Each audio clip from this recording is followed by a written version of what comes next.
बिस्मिल्लाहिर्रहमानिर्रहीम, अस्सलाम वालेकुम। Lecture number 5। और ये जो लेक्चर है जी, वीडियो क्वालिटी फैक्टर्स को हम लोग देखेंगे कि वो कौन से फैक्टर्स होते हैं जो वीडियो क्वालिटी को इफ़ेक्ट करते हैं। ठीक है जी, लेक्चर का आगाज़ करते हैं। ये है जी फैक्टर्स जो है ना, हम लोग मुख्तलिफ़ किस्म के फैक्टर्स देखेंगे आज। ये चीज़ बहुत इंपॉर्टेंट है, अगर हम लोग किसी भी वीडियो क्वालिटी को मेंटेन करना चाह रहे हैं तो हमें पता होना चाहिए कि सीसीटीवी के अंदर वो आखिर कौन सी फैक्टर्स हैं जो वीडियो क्वालिटी को हिट करते हैं। ठीक है, स्टार्ट करते हैं। पहली चीज़ है जी रेजोल्यूशन। सबको मालूम है कि रेजोल्यूशन क्या होती है, फाइन डिटेल होती है आपकी पिक्चर क्वालिटी की। अगर वो अच्छी है तो आप आइडेंटिफाई भी कर सकते हो, आप जो है ना किसी भी चीज़ को मॉनिटर कर सकते हो क्लियरली। और आप कल को अगर प्लेबैक देखना चाहते हो, यानी अपनी रिकॉर्डेड वीडियो को देखना चाहते हो, उसकी रेजोल्यूशन अच्छी थी तो फिर आप आसानी के साथ देख सकते हो। ठीक है, वो डिग्रेड नहीं होती। अब रेजोल्यूशन भी तीन चीज़ों के ऊपर रिलाई करती है, मॉनिटर हो गया, रिकॉर्डर हो गया और कैमरा हो गया। ठीक है, कैमरा अगर आपका अच्छी रेजोल्यूशन का कैमरा है, लाइक आपने 1.1+ मेगापिक्सल का कैमरा लगाया हुआ है, मगर रिकॉर्डर आपने जो है ना एक ऐसा लगाया हुआ है जिसके अंदर वीजे की सेटिंग हुई हुई है, तो कैमरा जो व्यू दिखाएगा, लाइव व्यू, वो तो बहुत अच्छा दिखा रहा होगा, यानी कैमरा कैप्चर तो सही कर रहा होगा, मगर जब रिकॉर्डिंग डिवाइस के पास जाएगी तो वो उसको 0.4 मेगापिक्सल में कर देगी, वो वीडियो क्वालिटी डिग्रेड हो जाएगी। ठीक है, तो रिकॉर्डर की भी आपने देखनी होती है कि जो है ना रेजोल्यूशन क्या सेट की है। इसीलिए कहते हैं कि जितनी कैमरे की रेजोल्यूशन है उतनी या उससे ज़्यादा मॉनिटर और रिकॉर्डर की रेजोल्यूशन होनी चाहिए। ठीक है, इसी तरीके से मॉनिटर की बात करूँ, अगर मॉनिटर की रेजोल्यूशन अच्छी नहीं है और रिकॉर्डर की रेजोल्यूशन है जी 2 मेगापिक्सल, कैमरे की भी है 2 मेगापिक्सल, मगर मॉनिटर जो दिखाना आपको, जो लाइव स्ट्रीम दिखा रहा है, उसी की रेजोल्यूशन जो है ना अगर वीजीए है यानी 0.4 मेगापिक्सल है, तो आप खुद ही सोच सकते हैं कि उसकी क्या रेजोल्यूशन आएगी। ठीक है, पिक्सल्स उसके ब्लर आ रहे होंगे और पिक्चर क्वालिटी इतनी अच्छी नहीं होगी। ठीक है, अगर आप देखना चाहें तो ये एक पिक्चर भी है, आप इससे अंदाज़ा लगा सकते हैं कि ये देख लें जी, CIF 1.3 और 3 मेगापिक्सल। CIF और 4 CIF का जब भी कॉन्सेप्ट आता है तो आपको वैसे ही समझ में आ जाती है ये बात कि हम लोग एनालॉग रेजोल्यूशन की बात कर रहे हैं। ये जो है ना जी CIF, ये CIF जो है, ठीक है जी, ये जो CIF है ना, ये सबसे स्मॉलेस्ट रेजोल्यूशन होती है। वैसे QCIF भी होती है जो आपकी यूजुअली मोबाइल के ऊपर जब आप लोग कभी CCTV की फुटेज वगैरह देखना चाह रहे होते हैं, वो QCIF रेजोल्यूशन होती है। ठीक है, CIF 4 CIF बिल्कुल 4 टाइम्स है। CIF जो है ना वो एनालॉग रेजोल्यूशन हाईएस्ट रेजोल्यूशन कहलाती है। इसका सबसे बड़ा डिसएडवांटेज भी था कि एनालॉग के अंदर हमारे पास जो रेजोल्यूशन होती है ना वो फिक्स्ड हो जाती है, वो लिमिटेड रेजोल्यूशन है 4 CIF तक की, जो कि DVD के बराबर होती है। जब हम इससे आगे जाते हैं तो हमें IP के ऊपर स्विच करना पड़ता है, वो 1.3 मेगापिक्सल का रेजोल्यूशन, 2 मेगापिक्सल, 3 मेगापिक्सल, 4, 5, इस तरह से ऑनवर्ड्स आप बढ़ते चले जाते हैं। ये एनालॉग, ये स्विचिंग की मतलब एनालॉग से IP के अंदर स्विचिंग की सबसे बड़ी वजह थी। ठीक है, 1.3 मेगापिक्सल के अंदर आप आसानी के साथ डिटेक्शन कर सकते हो, आइडेंटिफिकेशन कर सकते हो। 3 मेगापिक्सल में आपको और भी ज़्यादा डिटेल नज़र आएगी। आप ये समझ लो कि 4 CIF के बाद जब आप 1.3 पे जाते हो, 3 मेगापिक्सल पे जाते हो, एरिया के साथ साथ आपकी रेजोल्यूशन की जो डिटेल है वो भी बढ़ती चली जाती है। ठीक है, वीडियो कार्ड और amount of memory on the video card like PCI, EAGP, PCI, ये सारे मुख्तलिफ किस्म के वीडियो कार्ड्स हैं। आप ये देख सकते हो, ये देखें कि H.2644 चैनल मैंने कार्ड की एक पिक्चर लगाई है जिसके अंदर 100 या 120 फ्रेम्स पर सेकंड है। ये जो 120 फ्रेम्स पर सेकंड है, ये जो है ना इन 4 चैनलों में डिवाइड हो जाएंगे। ये जो 4 चैनल हैं, इन 4 चैनलों में डिवाइड हो जाएंगे। लाइक 120 है, 120 को अगर मैं 4 से डिवाइड कर दूं तो मेरे पास कितना आ जाएगा, मेरे पास आ जाएगा 30 FPS। तो हर चैनल की जो FPS है वो 30 हो जाएंगी। ठीक है, ये DVR के ज़माने में ये कार्ड्स वगैरह यूज़ हुआ करते थे, अब तो सिंपल आपका NVR आ गया है, यानी नेटवर्क वीडियो रिकॉर्डर। जब कभी भी आपके पास IP कैमरा हो और आप उसको किसी रिकॉर्डर के साथ लगाना चाहें तो वो NVR कहलाता है। ठीक है, वो उसकी रिकॉर्डिंग डिवाइस होती है। अगर आप डायरेक्ट ही अगर आप VMS इंस्टॉल करके करना चाह रहे हैं, लाइक आप NVR नहीं यूज़ करना चाह रहे, आपने कोई एक सिंपल सी एक हार्डवेयर लिया, उसके अंदर आपने जो VMS है, वीडियो मैनेजमेंट सिस्टम, आपने वो सॉफ्टवेयर डाल दिया और आप फिर चलाना चाह रहे हैं, तो फिर भी आपको जो कार्ड है उसकी ज़रूरत नहीं पड़ती। आपको जो है ना सिंपल ईथरनेट, अब तो इसमें स्विच में होता है, स्विच में आपने टर्मिनेट किया, स्विच से केबल निकाली और आपने सीधा ला के अपने कंप्यूटर में डाल दी जिसमें VMS इंस्टॉल है, और फिर आपने मैनेज कर लिया। ठीक है, ये DVR का कॉन्सेप्ट, ये जो चैनल कार्ड का कॉन्सेप्ट था, ये आपका DVR तक की हद तक था। ये लाइक आपने जो है ना 4 को एक्सेल केबल हैं, वो आपने एक DVR कार्ड में इस तरीके से, ये जो जहाँ पे ये है ना, ये 1, 2, 3 और 4, ये यहाँ पे कोई एक्सेल केबल आके टर्मिनेट होगी इसके ऊपर। फिर ये जो है ना ये 4 चैनल को सपोर्ट करेगा। ये स्लॉट जो है ना आपके कंप्यूटर में लग जाएगी, लाइक आपके जिस तरीके से अदर ग्राफिक कार्ड्स वगैरह होते हैं। ठीक है, ईथरनेट जैसे आपके इथरनेट कार्ड वगैरह लगते हैं, इस तरह से ये भी लगता है, ठीक है। फिर उसके बाद वो सॉफ्टवेयर होता है, आप सॉफ्टवेयर चलाते हो और आप उसके थ्रू कैमराज देख रहे होते हो, ठीक है। तो ये दो चीज़ें थी, ये दो फैक्टर्स बहुत इंपॉर्टेंट थे। तीसरा है जी light of type of light, light जो है ना टाइप किस तरह की होनी चाहिए लाइट की। आपकी लाइट कम तो नहीं है, लाइट ज़्यादा तो नहीं है, पता चला कम हुई तो डार्कनेस आ जाएगी, अगर ज़्यादा हुई तो ग्लेयर इफेक्ट आ जाएगा। मतलब आप ये समझ लें कि वाइट वॉश इमेज आ जाएगा, कुछ नज़र नहीं आएगा, इतना ज़्यादा लाइटनिंग होगी तो, ठीक है। तो टाइप ऑफ लाइट को भी देखना है, अप्रोप्रिएट टाइप ऑफ लाइट होनी चाहिए। अगर कम है तो आप सप्लीमेंटल लाइट लगा लें, अगर ज़्यादा है तो WDR और जो कैमरे के DSP के फीचर्स थे जो कि अभी हम आगे डिस्कस करेंगे, उसको हम लोग यूज़ करते हैं मेनटेन करने के लिए, ठीक है। स्पीड ऑफ मूविंग ऑब्जेक्ट्स बहुत ही ज़्यादा इंपॉर्टेंट है जी। Speed of moving objects, speed of moving object से क्या मुराद है कि एक गाड़ी मिसाल के तौर पर रोड पर जा रही है और आपने FPS की सेटिंग फ्रेम्स पर सेकंड की सेटिंग है अगर आपकी कम है, तो फिर आप लोग क्या होगा कि वो गाड़ी रुक के आपको चलती हुई दिखेगी। ऐसा भी हो सकता है कि कैमरे के अंदर नज़र ही ना आए वो, ठीक है। तो हमें अपनी फ्रेम्स पर सेकंड को हमने इतने पे एडजस्ट करना पड़ता है कि एटलीस्ट हमें लाइव या हमें जो है ना आप ये कह लें लाइव व्यू आना चाहिए। मतलब 15 FPS पे हमें जो है ना रियल टाइम परसेप्शन मिल जाता है, ठीक है। तो हमें एटलीस्ट 15 FPS तो रखने ही चाहिए या उससे प्लस, ताकि जो है ना हमारी वीडियो में जर्कनेस ना आए, हमारी वीडियो स्मूथ रहे, रिलायबल रहे, ठीक है। FPS रेट बिल्कुल फ्रेम्स पर सेकंड रेट। अगर आपके फ्रेम्स पर सेकंड, अगर आप स्टोरेज ज़्यादा करना चाह रहे हो, लाइक स्टोरेज की कैपेसिटी बढ़ाना चाह रहे हो, तो आप FPS की वैल्यू को कम कर देते हो। मिसाल के तौर पे अगर आप किसी गोल्ड शॉप की मॉनिटरिंग कर रहे हो तो आपको पता है आपको FPS हाईएस्ट रखना पड़ेगा और उसमें स्टोरेज भी ज़्यादा लगेगी, ठीक है। मगर अगर आप समझते हो कि एक ऐसा ग्राउंड है या आप कोई किसी कॉरिडोर की करना चाह रहे हो, आप किसी भी ऐसे एरिया की जो आपके नज़दीक अनइम्पॉर्टेंट एरिया है, लाइक स्टोर रूम के अंदर की करना चाह रहा है, आपको पता है ये स्टोर खाली पड़ा हुआ है मगर मैं सर्वेलेंस करना इसलिए चाह रहा हूँ कि कहीं कल को कुछ हो ना जाए, तो लिहाजा आप उसके अंदर FPS की रेटिंग कम भी कर सकते हो, ठीक है। लाइक आप 7 पे कर लो, 10 पे कर लो, 15 से नीचे जाएंगे तो आपके पास जर्कनेस आनी शुरू हो जाएगी, फ्रेम्स मिस होने शुरू हो जाएंगे, ठीक है। मगर कुछ सिनेरियोस के अंदर ये FPS की लोअर सेटिंग्स भी रखी जाती है। फिर उसके बाद आ जाती है कोडैक। कोडैक बहुत ही इंपॉर्टेंट चीज़ है। दो तरह के कोडैक होते हैं, आपने बहुत ज़्यादा लोगों से सुना होगा कि कोडैक क्या होता है जी, कोडर डिकोडर। आपने कंप्रेसर डिकम्प्रेसर भी सुना होगा। CCTV के अंदर हम जो यूज़ करते हैं वो कंप्रेसर डिकम्प्रेसर यूज़ करते हैं। मिसाल के तौर पे आप अगर हम लोग कंप्रेस ना करें ना वीडियो को या हम लोग ऑडियो को या हम लोग किसी भी चीज़, अगर हम अपनी फ़ाइल को कंप्रेस ना करें ना, तो फिर बिल गेट्स भी कहा जाता है कि बिल गेट्स भी जो है ना स्टोरेज का ख़र्चा नहीं उठा सकता, ठीक है। तो लिहाजा कोडैक जो यूज़ होता है वो बहुत वो कंप्रेस कर देता है फ़ाइल को। उसकी मुख्तलिफ टेक्निक्स होती हैं, आपके JPEG होते हैं, MPEG होते हैं, आपकी AVI फॉर्मेट होता है। तो इस तरीके से मुख्तलिफ फॉर्मेट्स हैं जो कि कोडर डिकोडर होते हैं, ठीक है। इसके अंदर एक कंटेनर फॉर्मेट का कॉन्सेप्ट भी यूज़ होता है। वो क्या होता है कि अगर मिसाल के तौर पे आपने कभी इंटरनेट से कोई फ़ाइल डाउनलोड की और आप जब उसको चलाते हो अपने मीडिया प्लेयर के ऊपर, तो वो कहता है कि नहीं, Windows can not run this file. तो इसका मतलब है उसका कोडर डिकोडर मैच ही नहीं हो रहा, ठीक है। यही वजह है कि वो उसको चला नहीं पाता, उसको सपोर्ट नहीं कर पाता। अगर आपके पास कंटेनर फॉर्मेट होगा ना, तो उसके अंदर मल्टीपल कोडर डिकोडर्स डले हुए होंगे। तो आप ये कह लें कि 100 कोडर डिकोडर डले हुए हैं उसके अंदर। अब आपने कोई भी फाइल इंटरनेट से डाउनलोड किया और आज आप उसको चलाएंगे तो फिर वो चेक करेगा पहले के साथ, दूसरे के साथ, तीसरे के साथ। एक वक्त आएगा उन 100 में से कोई एक होगा कोडर डिकोडर, उसको सपोर्ट करेगा और चला देगा। तो कंटेनर फॉर्मेट हम उसको कहते हैं, ठीक है। ये जब हम कोडर डिकोडर से हमारे पास जहन में दो चीज़ें आ गई, मैंने आपको बताया कि कोडर डिकोडर और compressor decompressor. Compressor decompressor simply कुछ नहीं करता, सिर्फ सिंपली फाइल साइज़ को उठाता है और वो कंप्रेस कर देता है, ठीक है। इसकी बहुत अच्छी मिसाल है वो ये है कि अगर आप उसकी बात करते हैं, अगर आपकी क्लास के अंदर 60 बच्चे हैं और उसके अंदर 2 चाइनीज़ बच्चे हैं, तो आपकी नज़र में वो 2 बंदे जो बात कर रहे हैं ना आपस में चाइनीज़ में, वो कोड और डिकोड कर रहा है, ठीक है। वो बात करता है कोड में और वो जो दूसरा वाला चाइनीज़ बच्चा है वो डिकोड कर लेता है, ठीक है। तो आपकी नज़र में, मगर अगर आप लोग बात करेंगे तो अब अगर ऐसा हो जाए कि जो है ना कि क्लास के अंदर 2 चाइनीज़ हैं, 2 लेबनीज़ हैं, 2 अरबी हैं और फिर 2 उर्दू स्पीकिंग हैं, तो क्या होगा।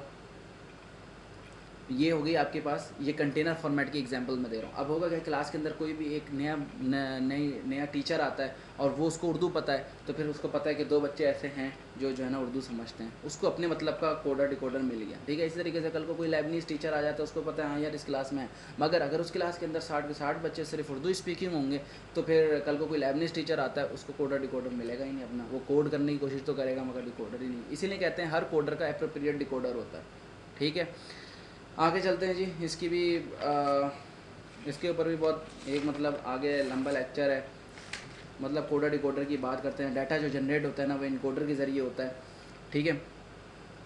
और डिकोड भी एक एप्रोप्रिएट डिकोडर के तहत होता है, ठीक है। इनकोडर आप ये समझ लें, एक इनकोडर की डेफिनेशन अगर मैं बताऊं तो इनकोडर वो चीज़ होती है कि ऐसी डिवाइस समझ लें, सर्किट कह लें, ट्रांसड्यूसर कह लें, कोई सॉफ्टवेयर प्रोग्राम कह लें, या एल्गोरिथम कह लें, या एक ऐसा आदमी कह लें जो एक इन्फॉर्मेशन को उठाता है, किसी दूसरी फॉर्म से उठाता है और दूसरी फॉर्मेट में कन्वर्ट कर देता है, ठीक है, या कोड कर देता है एक फॉर्म से किसी दूसरी फॉर्म में, ठीक है। मिसाल के तौर पर अगर मैं आपके सामने ये वर्ड लिखा हुआ है, बल्कि कोडेक को ही ले लेते हैं, ठीक है, मुझे कोडेक को भेजना है, ठीक है। मैंने क्या काम किया कि मैंने कहा कि मुझे कोडेक को भेजना है, तो इसके आगे ना मैंने ये 1, ये 2, ये 3, ये 4 और ये 5, ये मैंने क्या काम किया, इस वर्ड को पूरे को उठाया, इस कोडेक को मैंने उठाया और मैंने इस फॉर्म में कन्वर्ट कर दिया, ये 5 लाइंस में, सही है ना, 5 स्लैश लाइंस में मैंने कन्वर्ट कर दिया। तो ये क्या हो गया, ये कोड हो गई, ये दूसरी लैंग्वेज में कोड हो गई। जब ये कोडर डिकोडर के पास जाएगा, ठीक है, जब ये डिकोडर के पास जाएगा तो डिकोडर क्या करेगा, इस चीज़ को उठाएगा, वापस इस फॉर्म में कन्वर्ट कर देगा। समझ गए आप लोग, ये चीज़ कोडर डिकोडर कहलाती है, ठीक है। तो इसी सिमिलर कॉन्सेप्ट में आप लोग ये भी सोच रहे होंगे कि मॉड्यूलेशन डीमॉड्यूलेशन किसे कहते हैं। तो मॉड्यूलेशन डीमॉड्यूलेशन भी मैं आपको बता दूं कि मॉड्यूलेशन डीमॉड्यूलेशन के कॉन्सेप्ट को भी लोग अक्सर कोडर डिकोडर के कॉन्सेप्ट से मिक्स कर रहे होते हैं, तो ये टोटली अलग चीज़ है। मॉड्यूलेशन डीमॉड्यूलेशन के अंदर क्या होता है कि आपका जो मॉड्यूलेशन होती है ना, आप ये कह लें कि वो डिजिटल सिग्नल को उठाता है, मॉड्यूलेशन और डीमॉड्यूलेशन के अंदर डिजिटल सिग्नल को उठाता है आपके कंप्यूटर से और फिर उसको कन्वर्ट कर देता है एनालॉग में, ताकि वो टेलीफोन लाइन के ऊपर से ट्रैवल कर जाए, ठीक है। रिसीविंग एंड के ऊपर क्या होता है, वही एनालॉग सिग्नल उठता है और वापस डिजिटल में हो जाता है, ठीक है। तो ये चक्कर है। जबकि कोडेक क्या करता है, इसका अपोजिट काम करता है, वो एनालॉग सिग्नल को उठाता है, उसको डिजिटल में करता है, फिर उसके बाद उसको कंप्रेस करता है और जब वापस जाता है डिकोडर के पास उसको अनकम्प्रेस करता है और डिजिटल से वापस सही है, तो वापस उसको उठाता है और उसको कन्वर्ट कर देता है, ठीक है। तो कोडेक क्या करता है, वो अपोजिट जॉब करता है, वो एनालॉग को उठा के डिजिटल में करता है। लाइक आपका जैसे डीवीआर है, ठीक है, डिजिटल वीडियो रिकॉर्डर, वो क्या करता था, एनालॉग वो कोएक्सियल केबल से डाटा कैरी करवाता था डीवीआर के पास। जब कोएक्सियल केबल आके टर्मिनेट होती थी, वो क्या करता था, वो उस एनालॉग को उठाता था, डिजिटल में कन्वर्ट करता था, उसको कंप्रेस करता था और फिर उसको हार्ड ड्राइव में सेव कर लेता था। तो ये था हमारा, वो कंप्रेस कर देता था। मगर जब वापस वीडियो को रिट्रीव करनी होती, यानी प्लेबैक करते थे आप उसको, तो वो डीकम्प्रेस होता था और वापस वो एनालॉग फॉर्मेट में आप उसको देख लेते थे, ठीक है। कंप्रेशन की कुछ क्वालिटी टेक्निक्स भी होती हैं। आपने लॉसी कोडर्स होते हैं, लॉसलेस कोडर्स होते हैं। लॉसी के अंदर क्या होगा, मतलब ये लॉस से निकला हुआ है, वो कंप्रेस करेगा मगर वो वीडियो क्वालिटी की परवाह नहीं करेगा, सही ना। वो क्या करेगा, फाइल साइज़ को उठा के जैसे तैसे बस छोटा कर देगा, चाहे वीडियो क्वालिटी लॉस होती है नहीं होती, ठीक है। ये बिल्कुल यूडीपी वाला कॉन्सेप्ट है, वो बस उठा के डाटा सेंड कर देता है, उसको इस बात की श्योरिटी नहीं रहती कि पहुंचता है, पहुंचे ना पहुंचे तो ना पहुंचे, ठीक है। इसी तरीके से लॉसी जो कोडर्स होते हैं वो भी यही करते हैं, उठाते हैं बस फाइल साइज़ को रिड्यूस कर देते हैं। अब वो वीडियो क्वालिटी हिट होती है तो हिट हो जाए, नहीं होती तो अच्छी बात है जी, ये किस्मत है आपकी।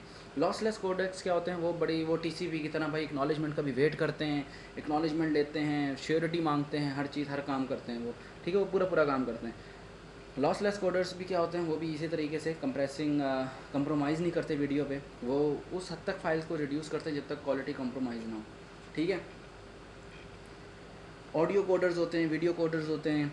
ऑडियो कोडर्स के अंदर क्या होता है कि वो उठाता है, वॉइस को उठाता है और वो जो है ना कंप्रेस कर देता है और कन्वर्ट करके आगे भेज देता है, ठीक है। इस तरीके से वीडियो कोडर्स में क्या होता है, वॉइस और वो दोनों चीज़ें होती हैं, ठीक है।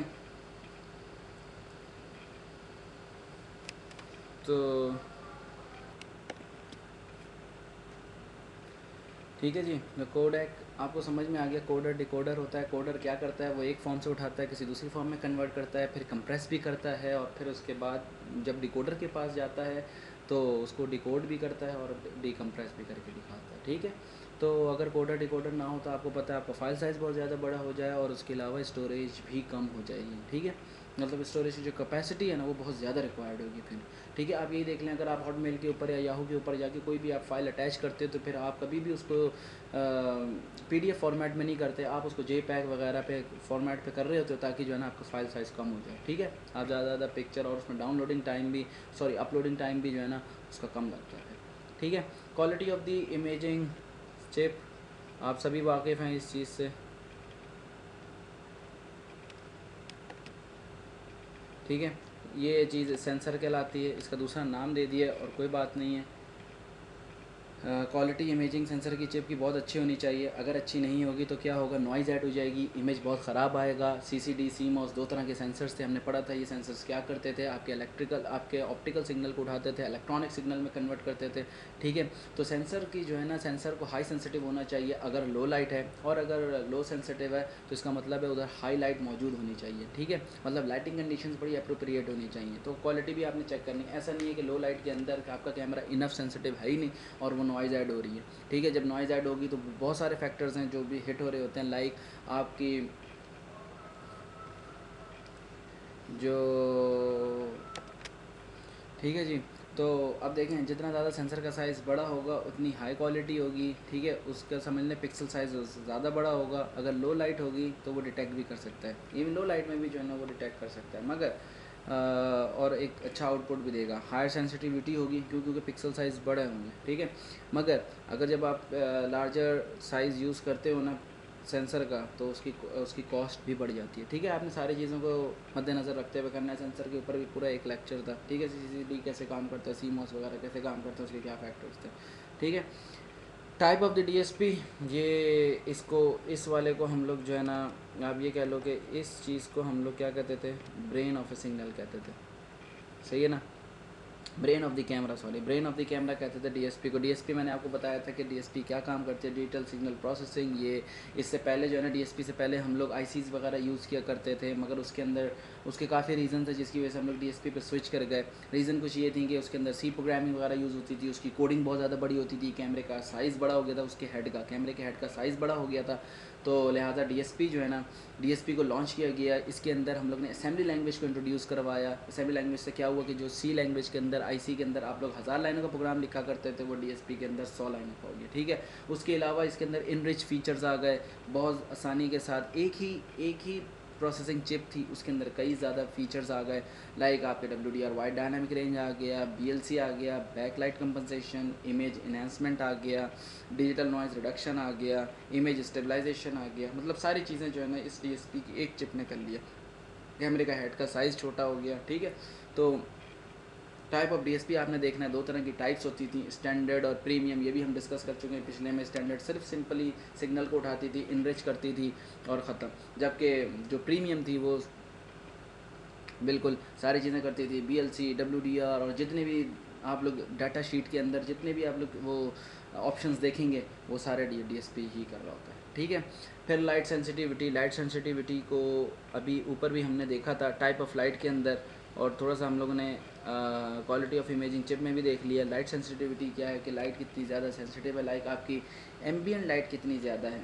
एम्बियंट लाइट से क्या मुराद होता है, जो आपकी नॉर्मल लाइट होती है, अगर वो कम है तो आप सप्लीमेंटल लाइट्स दें, अगर ज़्यादा है तो फिर आप उसको अप्रोप्रिएट करें, या कैमरे के अंदर कोई ऐसा जो है ना फ़ीचर एक्टिवेट कर दें, लाइक WDR कर दें, BLC कर दें। अगर आपको पता है कि सूरज की रोशनी आ रही है पीछे से जिसकी वजह से सामने आने वाले बंदे का जो चेहरा है वो विजिबल नहीं है, तो फिर आप जो है ना BLC कर दें। अगर आपको पता है कि नहीं यार इससे भी नहीं बेहतर फ़र्क पड़ा, तो फिर आप WDR कर दें। ये दो ऑप्शन बहुत ज़रूरी हैं, ठीक है। ये पूरे इमेज को वाइट वॉश कर देते हैं, और BLC पूरे इमेज को जो है ना डार्क कर देता है, ठीक है। लिहाजा इनमें एहतियात करनी बहुत ज़रूरी है। लाइट सेंसिटिविटी से ना आपको एक और लफ्ज़ शायद आप सुनने में आए, बल्कि सुनने में नहीं आए, ये बहुत ही ज़रूरी है। ये कहलाता है जी लक्स। सेंसिटिविटी क्या है, सिर्फ मैं इस चीज़ की मैं बात कर रहा हूँ। सेंसिटिविटी क्या है, सेंसिटिविटी बेसिकली ये होती है कि आपका कैमरा कम से कम लाइटनिंग लेवल के अंदर यूजेबल इमेज या यूजेबल वीडियो दिखाने की सलाहियत रखता है कि नहीं, ठीक है। अगर तो रखता है तो उसका मतलब है ये सेंसिटिविटी कहलाती है कि कम से कम लाइटनिंग लेवल के अंदर आपका कैमरा अगर यूजेबल वीडियो दिखाने की सलाहियत रखे, उस चीज़ को हम कैमरे की सेंसिटिविटी कहते हैं। अब सेंसिटिविटी को ना किसी वैल्यू में मेजर करते होंगे, वो जो वैल्यू होती है ना वो लक्स कहलाती है, ठीक है। अगर लाइट जितना ज़्यादा कम, मतलब समझ लें जितनी कम लाइट होगी ना, लक्स की वैल्यू उतनी कम होगी। अगर लाइट ज़्यादा है तो लक्स की वैल्यू ज़्यादा होगी, ठीक है। एक और भी यूनिट होता है, वो फुट कैंडेला होता है। आप ये समझ लें कि 10 लक्स जो है ना 1 फुट कैंडेला के बराबर होता है। मगर हम लोग लक्स की बात करते हैं सीसीटीवी के अंदर, ठीक है। जितना कम लक्स होगा उतनी कम लाइट होगी, ठीक है, और कैमरा उतना ज़्यादा रिक्वायर्ड होगा सेंसिटिव, ठीक है ना, क्योंकि कम लाइट है, अगर कम लाइट में कम सेंसिटिव होगा तो फिर आपको पता है नॉइज़ ऐड हो जाएगी, इलेक्ट्रिकल नॉइज़ ऐड हो जाएगी और इमेज जो है ना बिल्कुल फारिग हो जाएगा इमेज, ठीक है। तो सेंसिटिविटी को इंक्रीज़ करते हैं तो कॉस्ट भी इंक्रीज़ होती है, ठीक है। लक्स की कुछ वैल्यूज़ होती हैं, ये लक्स ऐसा नहीं होता कि जो है ना हमें पता ही ना चले, हमें पता होता है 20,000 से 50,000 जो ब्राइट समर डे लाइट होती है उसका जो है ना लक्स की जो वैल्यू होती है वो 50,000 से 60,000 20,000 से 50,000 होती है। इसी तरीके से अगर आप सिर्फ ऑफिस लाइट की बात करते हैं कि मतलब जो ऑफिस के अंदर आप देख रहे होते हैं ट्यूबलाइट्स वगैरह जली हुई हैं, वो 500 से 1000 लक्स होती है। इसी तरीके से अगर आप स्टार लाइट की बात करते हैं तो वो 1 लक्स से लेके 100 लक्स तक होती है। इस तरीके से ना मुख्तलिफ लक्स की वैल्यूज़ हैं, हम उसके मुताबिक देख रहे होते हैं। हम सिनेरियोस पूछते हैं कि आपको कैमरा किस जगह पे डिप्लॉय करना है। अगर वो कहते हैं मुझे आउटडोर करना है, मुझे नाइट विजन चाहिए, तो फिर हम लोगों को पता होता है कि हाँ जी उधर कोई लाइट अवेलेबल है, स्ट्रीट लाइट, ये लाइट वो लाइट, उससे हम लोग उससे देख लेते हैं कि हमारे पास कितना लक्स की अवेलेबिलिटी है। एक गोल्डन रूल है, जब कभी भी आप सीसीटीवी को इम्प्लीमेंट करने जाते हो तो एक गोल्डन रूल ये होता है कि आप अपने लक्स की जो वैल्यू है ना, ये लक्स की जो वैल्यू है, अगर आपको पता है कि एक जगह पे आपके पास 10,000 लक्स है, आपने कोई 10,000 लक्स वाला कैमरा नहीं लगा देना है। आप क्या करेंगे, उस लक्स को जो है ना डिवाइडेड बाय 10 करेंगे उस वैल्यू को, ठीक है।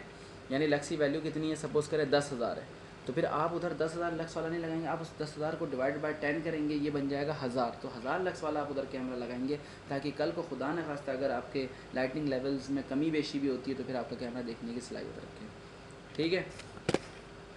Signal to noise ratio, of course अभी मैंने बताया था कि अगर सेंसर की सेंसिटिविटी ज़्यादा नहीं होगी तो फिर क्या होगा, नॉइज़ ऐड हो जाएगी। नॉइज़ ऐड होने की वजह से आपका क्या होगा, सिग्नल टू नॉइज़ रेशो की वैल्यू कम हो जाएगी। जब सिग्नल टू नॉइज़ रेशो की वैल्यू कम हो जाती है, इसका मतलब है जो वीडियो क्वालिटी है ना वो भी बेकार हो गई अब आपकी, ठीक है।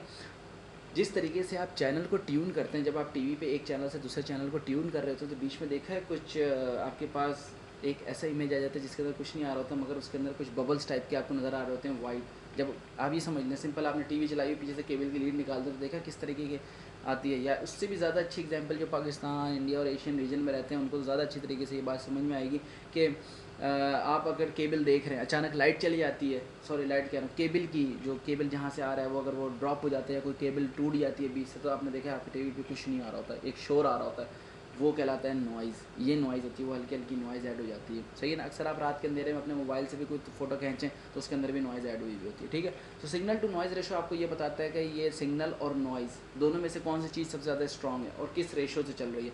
सिग्नल टू नॉइज़ रेशो की अगर वैल्यू ज़्यादा होगी इसका मतलब है वीडियो क्वालिटी अच्छी होगी, आपके इमेज स्मूथ होगा, ठीक है। अगर कम होगी तो इसका मतलब नॉइज़ ज़्यादा है। ब्लैक एंड वाइट और कलर लास्ट फैक्टर से बहुत इंपॉर्टेंट है, ठीक है। ये आपको बताता है कि जो है ना ये चीज़ समझ में आ गई आपको। ब्लैक एंड वाइट में क्या होता है कि अगर आपने देखना है कि अगर आपको आइडेंटिफिकेशन और अगर आपको इतनी ज़्यादा सर्वेलेंस रिक्वायर्ड नहीं है तो आप बेशक ब्लैक एंड वाइट कर लें, मगर अगर आप ये कहते हैं नहीं ये सेंसिटिव एरिया है, मुझे इसकी सर्वेलेंस चाहिए, स्ट्रॉन्ग सर्वेलेंस चाहिए, तब आपको जाहिर सी बात है कलर कैमरा यूज़ करना पड़ेगा, ताकि आपको ब्राउन ब्राउन नज़र आए, रेड नज़र आए, ग्रे नज़र आए, ठीक है। तो आपको कलर कैमरा यूज़ करना पड़ेगा। अगर मिसाल के तौर पे आप किसी गोल्ड शॉप की बात करते हैं, आप अगर किसी बैंक की बात करते हैं, आप किसी ऐसे एरिया की बात करते हैं जो कि सेंसिटिव एरिया है, तो आपको उधर कलर कैमरा यूज़ करना पड़ेगा, अदरवाइज़ आप ब्लैक एंड वाइट भी यूज़ कर सकते हैं। कलर कैमरे की एक बहुत बड़ा नुकसान, बहुत बड़ा डिसएडवांटेज तो नहीं कहूँगा, एक बहुत बड़ा फ्लॉ ये है कि वो बेचारा रात के अंधेरे में नहीं देख पाता जिस तरीके से ब्लैक एंड वाइट आपको डिटेल दे रहा होता है, ठीक है। मगर आप इल्यूमिनेटर्स लगाते हैं और आप black and white he use करते हैं, इसीलिए अब आता है हमारे पास ब्लैक एंड, अब हमारे पास आ जाता है जी दिन के अंदर वो कलर देख रहा होता है, डे एंड नाइट कैमरा, वो क्या करता है दिन के अंदर तो डे कैमरा वो कलर कैमरा बन जाता है, और रात के टाइम ये ब्लैक एंड वाइट मोड के ऊपर आ जाता है, जिसकी वजह से वो ब्लैक एंड वाइट देख रहा होता है, ठीक है। उसके साथ इल्यूमिनेटर्स भी लगे हुए होते हैं जिसकी वजह से ब्राइट में जा रहा होता है। इसलिए जब कभी भी आप किसी कैमरे के अंदर देखेंगे ना IR कट फिल्टर लगा हुआ, आप समझ जाएंगे कि जो है वो जो है कैमरा ब्लैक एंड वाइट भी देख सकता है, वो डे एंड नाइट कैमरा है, ठीक है। उसके अलावा ये क्वेश्चन एंड आंसर सेशंस है। इस क्वेश्चन आंसर सेशन से जाने से पहले मैं आपसे एक दो चीज़ें मैं और बता दूं। बिट रेट बॉड रेट एक छोटा सा टॉपिक था, बिट रेट बॉड रेट, ये मैंने सोचा था मैं अब ऐसी एक जनरल डेफिनेशन है वो मैं बता दूं, ठीक है ना। ये मैं पूरा बिट रेट बॉड रेट लिखूँगा नहीं, ये असल में बिट रेट क्या होता है, ये एक सवाल था जो सुनने में आया था कि बिट और बॉड रेट। एक समझ लें एक कॉन्ट्रैक्टर था, वो आया, उसने पूछा कि भाई आप लोग सर्विसेज तो दे रहे हो, सही है ना, हम भी कॉन्ट्रैक्टर हैं, हम भी सर्विसेज देना चाह रहे हैं। तो सीसीटीवी की जब हमने डिज़ाइनिंग की बात की तो हम लोगों ने देखा कि बिट रेट भी आता है, उसके अंदर बॉड रेट भी आता है, तो क्या ये बिट रेट बॉड रेट में कोई डिफरेंस है कि नहीं। तो मुझे बड़ा अच्छा सवाल लगा ये, मैंने कहा ये बेसिक है, हम लोगों ने सेमेस्टर के शुरू में पढ़ा था जब यूनिवर्सिटी में गए थे, उसके बाद तो हम लोगों ने इसके बारे में बात ही नहीं की। ये उन लोगों को कॉन्सेप्ट क्लियर होगा जिन्होंने माइक्रो कंट्रोलर वगैरह के ऊपर काम किया, उनका एक्सपीरियंस हो। तो बिट रेट बॉड रेट उसमें बहुत ज़्यादा यूज़ होता है। ठीक है, मैं बता देता हूँ बिट रेट बॉड रेट क्या होता है। दो वर्ड हैं ये basically, bit rate baud rate. Digital communication के अंदर बड़े कंफ्यूजिंग हैं। आप ये समझ लें दो एंटिटीज़ हैं जो कि आपकी कम्युनिकेशन को जो है ना कैरी कर रही होती हैं। एक जो डाटा आप भेजना चाह रहे हैं, ठीक है, दूसरा जिस सिग्नल के ऊपर आप वो डाटा रख के भेजना चाह रहे हैं, that is called bit rate baud rate. ठीक है जी, ये दो चीज़ें मुख्तलिफ हैं। जो डाटा आप भेजना चाह रहे हो ना, सिंपल बिट्स पर सेकंड की सूरत में, किलो बिट्स पर सेकंड की सूरत में, MBPS, GBPS, सही है ना, ये चीज़ आपकी बिट रेट कहलाती है। जिस चीज़ के ऊपर अब आप रख के भेज रहे हो ना, वो चीज़ आपकी बॉड रेट कहलाती है। ठीक है, number of the signals, signal के ऊपर आप भेजते हो ना रख के, तो number of the signals per second is called baud rate. अब कुछ लोगों का ये कहना है कि भाई बिट रेट बॉड रेट बराबर होता है, तो ऐसी कोई बात नहीं है। ठीक है, ये दोनों इक्वल नहीं होते। ठीक है, आप ये कह रहे हैं ये दोनों इक्वल नहीं होते। ठीक है, इसकी क्या रीज़न हैं कि आप ये कह लें कि जो है ना कि डाटा जो होता है ना, इसकी सबसे अच्छी मिसाल मैं देता हूँ कि आपको बिट रेट बॉड रेट और भी आसानी के साथ समझ में आ जाएगी। जो स्मॉलेस्ट एंटिटी होती है ना आपके डाटा की, मैं आपको सबसे पहले, इससे पहले बिट रेट बॉड रेट से पहले मैं आपको एक छोटी चीज़ बता दूँ। एक सिग्नल एलिमेंट एक टर्म होती है, एक डाटा एलिमेंट टर्म होती है। ठीक है, ये इस लेक्चर से हट के चीज़ें, ये जस्ट फॉर नॉलेज है आप लोगों की, इसीलिए मैंने इसको इतना लेक्चर में ऐड नहीं किया। बस ये है कि बिट रेट बॉड रेट में आपको एक जस्ट डेफिनेशन बता दूं। तो ये क्या है, अगर आपकी स्मॉल एंटिटी है ना डाटा की, डाटा का कोई भी एक ऐसा छोटा हिस्सा जो किसी पीस ऑफ इंफॉर्मेशन को रिप्रेजेंट करे, ठीक है, उसको हम डाटा एलिमेंट कहते हैं। मिसाल के तौर पे अगर मैं ये कहता हूँ कि तारिक ने खाना खाया, अब तारिक इस एक पीस ऑफ इंफॉर्मेशन है, क्यों, क्योंकि ये वो बंदा है जिसने वो काम परफॉर्म करा है। ठीक है, तो ये जो चीज़ है ये डाटा एलिमेंट है। ठीक है, अब शॉर्टेस्ट मीनिंगफुल यूनिट जो है, अब देखें अगर मैं उस इंफॉर्मेशन के एक यूनिट को, वो जो इन्फॉर्मेशन है वो डिफरेंट यूनिट्स में डिवाइडेड है। ठीक है, यानी आप ये समझ लें मेरे पास 30 बंदे हैं और मैंने जो है ना उठा के उनको एक एक बंदे को एक एक गाड़ी में भेजना है, तो वो जो एक गाड़ी है वो एक सिग्नल है, वो एक यूनिट है जो इस इन्फॉर्मेशन को कैरी कर रही है। वो कितने को कर रही है, अब वो एक बंदे को करती है, वो 4 बंदे को करती है, 6 को करती है, वो अलग चीज़ है। ठीक है, मगर मेरे पास 30 बंदे हैं और मेरे पास 6 गाड़ियाँ हैं। ठीक है, एक गाड़ी 5 बंदों को लेके जाएगी, तो इसका मतलब एक जो मेरे पास शॉर्टेस्ट मीनिंगफुल यूनिट हो गया ना, एक यूनिट जो कैरी कर रही है इन्फॉर्मेशन को, वो क्या कर रही है, वो 5 इन्फॉर्मेशन को कैरी कर रही है एक यूनिट। वो जो गाड़ी है वो मेरे पास एक यूनिट हो गया, और जो इन्फॉर्मेशन उस पर कैरी हो रही है वो आपका डाटा एलिमेंट हो गया, या आप कह लें शॉर्टेस्ट पीस ऑफ इन्फॉर्मेशन को कर रही है। ठीक है, तो ये जो गाड़ी है ना, ये आपकी कहलाती है सिग्नल एलिमेंट। समझ गए, कोई भी ऐसी शॉर्टेस्ट मीनिंगफुल यूनिट जो कि किसी पीस ऑफ इन्फॉर्मेशन को शो करे और वो कैरी करे, उस चीज़ को हम सिग्नल एलिमेंट कहते हैं। आपको मैं एक मिसाल देता हूँ, आपको समझ में आएगी। एक ट्रेन है, उसके अंदर बहुत सारे कैरेजेस होते हैं। ठीक है, हर डब्बा वो आपका सिग्नल एलिमेंट हो गया, और हर डब्बे के अंदर जो बंदे बैठे हुए हैं ना, वो आपके डाटा एलिमेंट हो गए। जब आप इन तमाम लोगों को जो उन डब्बों में बैठे हुए थे मिला देंगे ना, शुरू से लेके आखिर तक की ट्रेन में जितने भी बंदे बैठे हैं उनको मिला देंगे, वो चीज़ आपकी कहलाती है बिट रेट। और जो उस पूरे सिग्नल, मतलब उस पूरे डब्बों को मिला दें, आप उस ट्रेन को जो कहेंगे ना, वो आप कहेंगे उसको बॉड रेट। सही है ना, या आप उसको कहेंगे सिग्नल, वो एक सिग्नल। ठीक है, उसको हम कहते हैं बॉड रेट। तो बिट रेट बॉड रेट, अगर एक गाड़ी के अंदर एक बंदा बैठा हुआ है तो bit rate is equal to the baud rate. अगर एक गाड़ी के अंदर 5 बंदे बैठे हुए हैं तो इस दफ़ा bit rate is greater than the baud rate, और bit rate is not equal to the baud rate. ठीक है जी, ये एक छोटी सी इन्फॉर्मेशन थी, वो भी शेयर करनी थी, वो मैं कर लूँ। अच्छा, इससे पहले मैं आगे जाऊँ, यहाँ पे आप एक चीज़ देख रहे होंगे, वीडियो कार्ड का मैंने जिक्र किया था, video card and amount of memory on the video card like PCI AGP PCI, ठीक है। तो इसके बारे में थोड़ा सा बता दो। PCI एक्सप्रेस आजकल आया हुआ, ये सारे तमाम वो कार्ड्स हैं जो आपका कंप्यूटर के साथ इंटरफेस प्रोवाइड करते हैं। आपने कोई भी पेरिफेरल डिवाइस ला के अटैच की तो वो समझ लें ये इंटरफेस प्रोवाइड करते हैं। जैसे आपका HMI होता है, ह्यूमन मशीन इंटरफेस, वो क्या करता है, इंटरफेस प्रोवाइड करता है, ठीक है। इस तरीके से ये सारे कार्ड में इंटरफेस प्रोवाइड करता है। अब आपका वीडियो कार्ड भी हो सकता है, आपका इथरनेट कार्ड भी हो सकता है, आपका किसी भी किस्म का कार्ड हो सकता है, ठीक है। PCIe जो है ना, PCI एक्सप्रेस इस वक्त समझ लें ज़्यादा इफेक्टिव है AGP और PCI से। क्यों इफेक्टिव है? क्योंकि जो है ना इसके अंदर बहुत सारी इंप्रूवमेंट्स आ गई PCIX के मुकाबले में, PCI AGP के मुकाबले में। लाइक इसकी मैंने तस्वीर भी लगाई हुई है, ये देख सकते हैं आप, इस तरह से हैं, ठीक है। इस तरह का ही कार्ड होता है, ये आपने देखा होगा आपके कंप्यूटर स्लॉट में, जब आप CPU खोलते हैं उसके स्लॉट्स होती हैं जहाँ पे साउंड कार्ड लगता है और यहाँ पे आपकी सब चीज़ें होती हैं, ठीक है। तो उसके अंदर क्यों है ऐसा? क्योंकि इसके अंदर मैक्सिमम थ्रूपुट होता है, इसका थ्रूपुट बहुत ज़्यादा अच्छा है, बहुत यानी IO पिन्स जो है ना काउंट वो कम हो गई हैं, बेटर परफॉर्मेंस है। इसके अंदर एरर डिटेक्शन तो होती है, साथ में रिपोर्टिंग मैकेनिज़्म भी है कि वो एरर को डिटेक्ट नहीं करता ना सिर्फ, बल्कि रिपोर्ट भी करता है, ठीक है। उसके अलावा हाई स्पीड है इसकी सीरियल कंप्यूटर एक्सपेंशन बस की, ठीक है। तो मैं ये कह सकता हूँ PCI एक्सप्रेस जो है ना वो आपके AGP से बेहतर है, और AGP जो है ना वो आपके PCI से बेहतर है, ठीक है।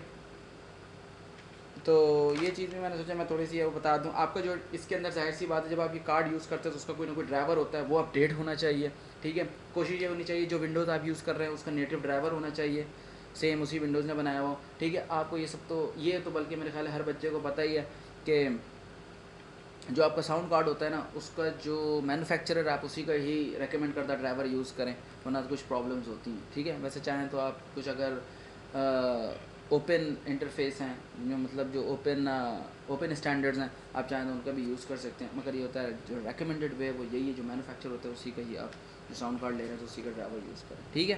लाइक अगर आप कोई वेब कैम लेकर आते हो तो आप उसी सेम कंपनी के ही CD डाल के उसी का जो है ना सॉफ्टवेयर इंस्टॉल कर रहे होते हैं, सेम इस तरीके से इसके साथ भी वही करें जो आप बाकियों के साथ करते हैं, ठीक है जी। तो उसके अलावा आपको कोडैक में, मेरे पास कोडैक का भी मैंने आपको बता दिया था। कोडैक इस दफ़ा मेन इंपॉर्टेंट टॉपिक है जो मैंने डिस्कस करना था, ठीक है। तो कोई मसला नहीं है। कोडैक में भी आपको पता चल गया लॉसी कोडर्स क्या होते हैं, लॉसलेस कोडर्स क्या होते हैं, कोडर्स में क्या, कोडर्स होते क्या हैं। कोई भी आपसे पूछता है तो आप ये कह सकते हो कि कोडर हम दो चीज़ों को कह सकते हैं, कंप्रेसर डिकम्प्रेसर को भी कह सकते हैं, और कोडर डिकोडर को भी कह सकते हैं। कोडर डिकोडर के अंदर कंप्रेसर डिकम्प्रेसर भी आया था, वैसे इन दोनों में कोई ज़्यादा फ़र्क नहीं है। बस ये होता है कि जो है ना वो कन्वर्ट भी करता है और वो कंप्रेस भी करता है, और अगर कंप्रेसर डिकम्प्रेसर सिंपल उठाता है, कंप्रेस करता है और आगे डिकम्प्रेस कर देता है, ठीक है। मॉड्यूलेशन डीमॉड्यूलेशन का भी कॉन्सेप्ट पता चल गया। कोडर बहुत सारे मुख्तलिफ किस्म के ऑडियो कोडर्स होते हैं, वीडियो कोडर्स होते हैं, लाइक MPEG 1 हो गया, MPEG 2, 4 और वॉर्बिक्स भी होता है, कोई DivX है, ये सारे कोडेक्स हैं, ठीक है। अच्छा, डिकोडर ऐसे नहीं होता कि अगर आपके पास कोई स्ट्रीम आती है ना वीडियो की, सही है ना, अगर मैं इस डिकोडर की बात करूँ, इसने उठाया एक इन्फॉर्मेशन, समझ लें आपने इस पिक्चर को मैं भेजना चाह रहा हूँ, इस वाली पिक्चर को, ठीक है। मैंने उठाया, इसको कंप्रेस किया, इस कोडर ने उठाया, इसको कंप्रेस किया, इसको पहले कन्वर्ट किया, इसको कंप्रेस किया, फिर उसके बाद उसने वायर पे भेज दिया, ठीक है। अब जब ये डिकोडर के पास जाएगा तो डिकोडर उसको ऐसे नहीं करेगा। सबसे पहले डिकोडर क्या करेगा, अगर मैं VLC प्लेयर सबको पता है, VLC क्या करता है, सबसे पहले उठाता है, डीमक्स कर देता है, सही है ना। अगर उसने डिकोड करनी होती है ना स्ट्रीम को, वीडियो स्ट्रीम को, तो सबसे पहले VLC क्या करता है, डीमक्स कर देता है। मल्टीप्लेक्सर डीमल्टीप्लेक्सर पता ही है आपको। मल्टीप्लेक्सर वो होता है कि बहुत सारे इनपुट है, एक आउटपुट निकले, और अगर एक आउटपुट से मल्टीपल आपने एक इनपुट से आपने मल्टीपल आउटपुट निकाल दिया तब आप डीमक्स यूज़ करते हो। समझ लें मक्स का अपोजिट डीमक्स होता है, ठीक है।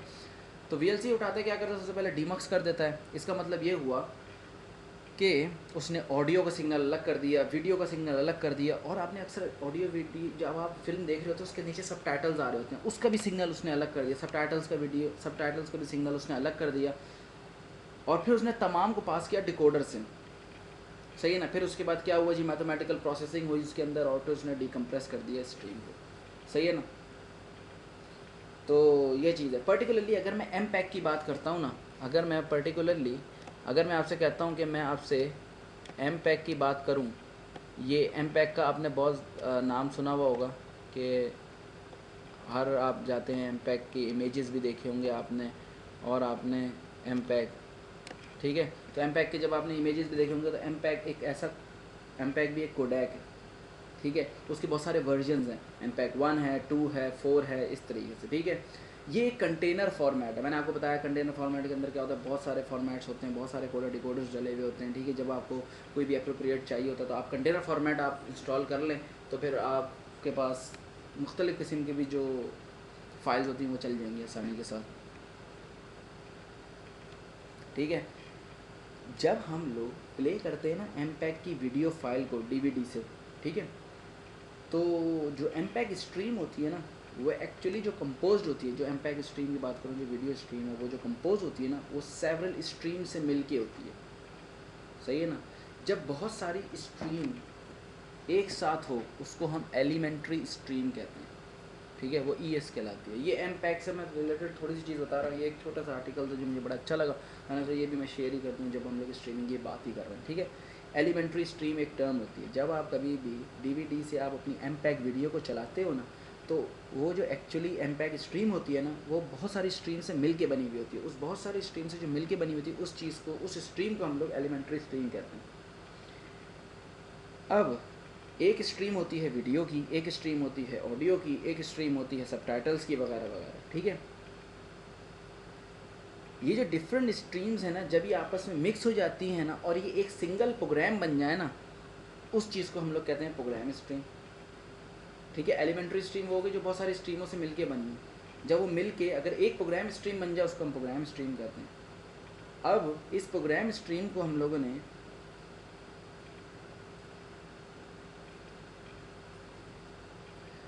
होता क्या है कि जो है ना, ये जब हमने इस प्रोग्राम स्ट्रीम को उठाया और हम लोगों ने जब नेटवर्क के ऊपर से गुजारा तो पता ही चला इसने तो सपोर्ट ही नहीं, ठीक है जी। फिर ये चेक किया गया कि वो नेटवर्क पे डाला तो फिर नेटवर्क पे चला ही नहीं, तो इसके लिए या सैटेलाइट के थ्रू चलाने की कोशिश की तो फिर भी नहीं चला, तो फिर इसके लिए एक और फॉर्मेट बनाया गया जिसको हम कहते हैं ट्रांसपोर्ट स्ट्रीम, TS, ठीक है। वो जब डिज़ाइन की गई तो फिर एमपैक की वीडियोस जो है ना इन सब चैनलों पे भी चलने लग गई, ठीक है। ये एक जस्ट फॉर इन्फॉर्मेशन जो है ना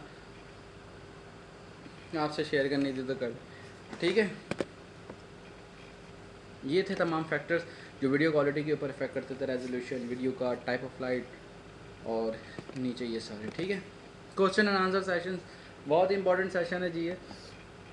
एट लास्ट छठे लेक्चर 5वें लेक्चर पे आके कुछ क्वेश्चन रिसीव हुए।